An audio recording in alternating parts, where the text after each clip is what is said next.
Hai semua, perkenalkan nama saya Rita Liu dengan NIM J1A1200071 dari kelas Regular B020. Di video kali ini akan membahas PHBS di mana judulnya itu PHBS di lingkungan sekolah atau perilaku hidup bersih dan sehat di sekolah.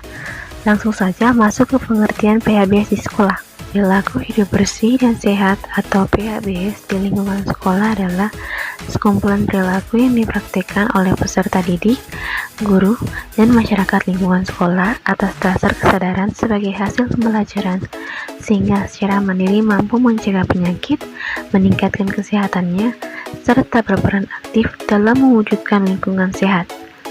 Ada beberapa indikator yang dipakai sebagai ukuran untuk menilai PHBS lingkungan sekolah, yaitu yang pertama, mencuci tangan dengan air bersih mengalir dan memakai sabun. Air yang tidak bersih mengandung kuman bakteri penyebab penyakit. Sabun dapat membersihkan kotoran dan menghilangkan kuman penyakit. Oleh karena itu, biasakanlah mencuci tangan dengan air bersih dan mengalir dan memakai sabun. Yang kedua, jajan di kantin sekolah. Bila jajan sembarangan, harus mengetahui apakah jajanan tersebut bersih, apakah jajanan tersebut bergizi, apakah jajanannya sehat dan aman.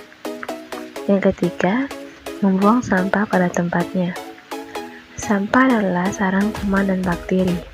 Sampah dibedakan menjadi dua, yaitu sampah organik dan sampah anorganik. Sampah organik yaitu sampah dapur, sisa sayuran, dan lain sebagainya. Sedangkan sampah anorganik yaitu sampah logam, botol plastik, dan lain-lain. Yang keempat, mengikuti kegiatan olahraga.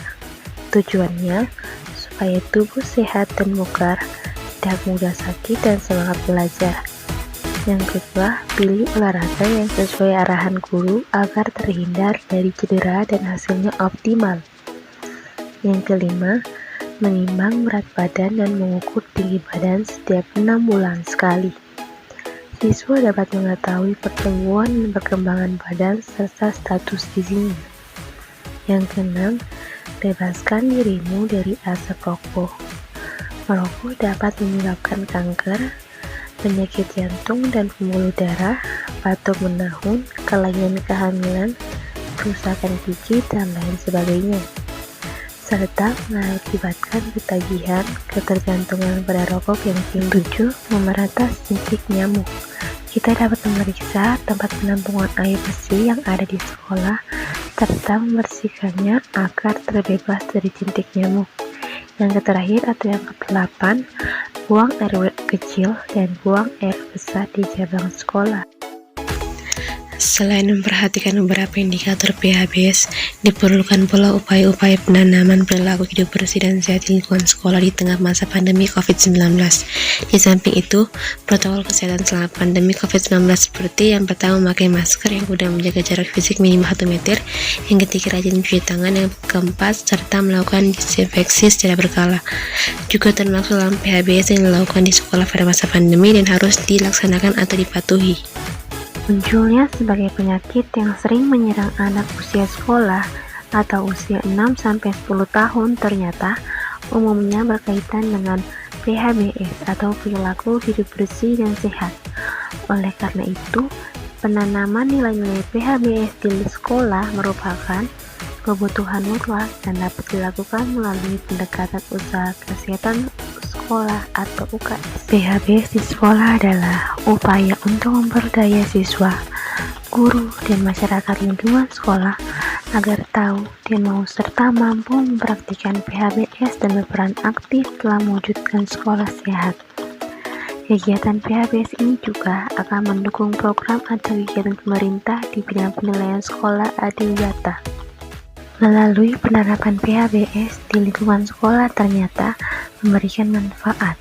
Yang pertama, terciptanya sekolah yang bersih dan sehat. Sebagai peserta didik, guru, dan masyarakat lingkungan sekolah terlindungi dari berbagai gangguan dan ancaman penyakit. Yang kedua, meningkatkan semangat proses belajar mengajar. Yang ketiga, citra sekolah sebagai institusi pendidikan semakin meningkat. Yang keempat, meningkatkan citra pemuda di bidang pendidikan menjadi percontohan sekolah sehat bagi daerah lain. Penerapan PHBS di sekolah menanamkan nilai-nilai untuk ber-PHBS kepada siswa sesuai dengan kurikulum yang berlaku atau kurikuler. Menanamkan nilai-nilai untuk ber-PHBS kepada siswa yang dilakukan di luar jam pelajaran biasa atau ekstrakurikuler.